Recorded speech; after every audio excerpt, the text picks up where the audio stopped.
Aujourd'hui, je ne vais pas vous raconter une histoire. C'est Léna qui va vous raconter la sienne. Une histoire de transformation personnelle, de défis familiaux et de courage face à ceux qui ne croyaient pas en elle. C'est un témoignage qui montre qu'il est possible de se réinventer, de se libérer des attentes des autres et de prendre son avenir en main.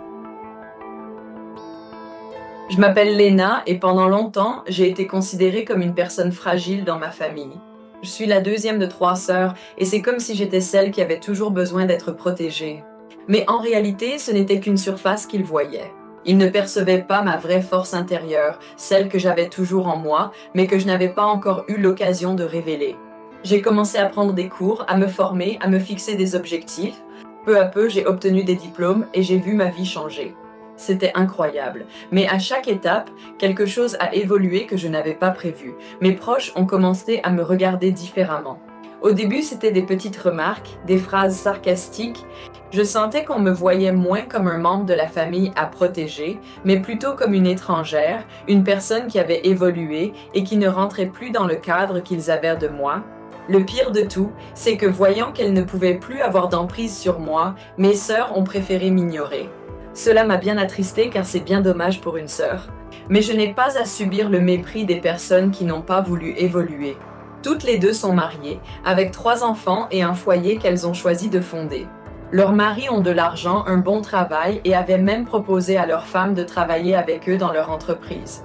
Mais elles ont refusé catégoriquement, estimant qu'une femme doit rester à la maison. Et pourtant, elles sont là pour juger. Quelques années plus tard, leur situation a changé.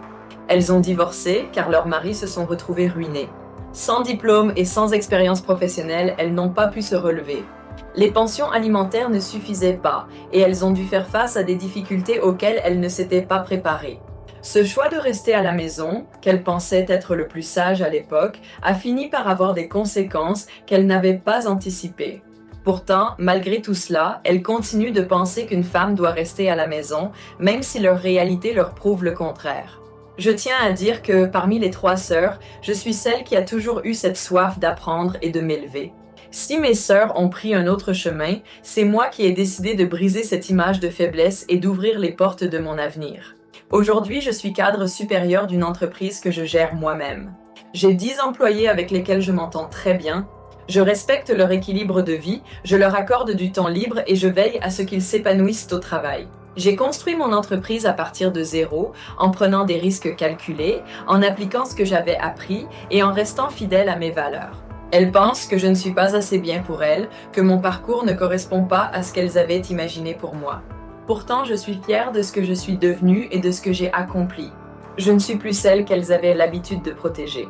Aujourd'hui, je suis une femme indépendante, épanouie et capable de gérer ma propre vie à ma manière. J'ai décidé de me concentrer sur ce qui compte vraiment, mon bien-être, mes valeurs et ma réussite, loin des jugements d'une famille qui ne veut pas évoluer avec moi.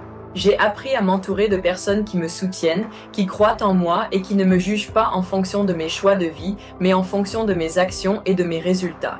Ce que j'ai appris dans cette expérience, c'est qu'il est essentiel de s'entourer de personnes qui vous soutiennent réellement.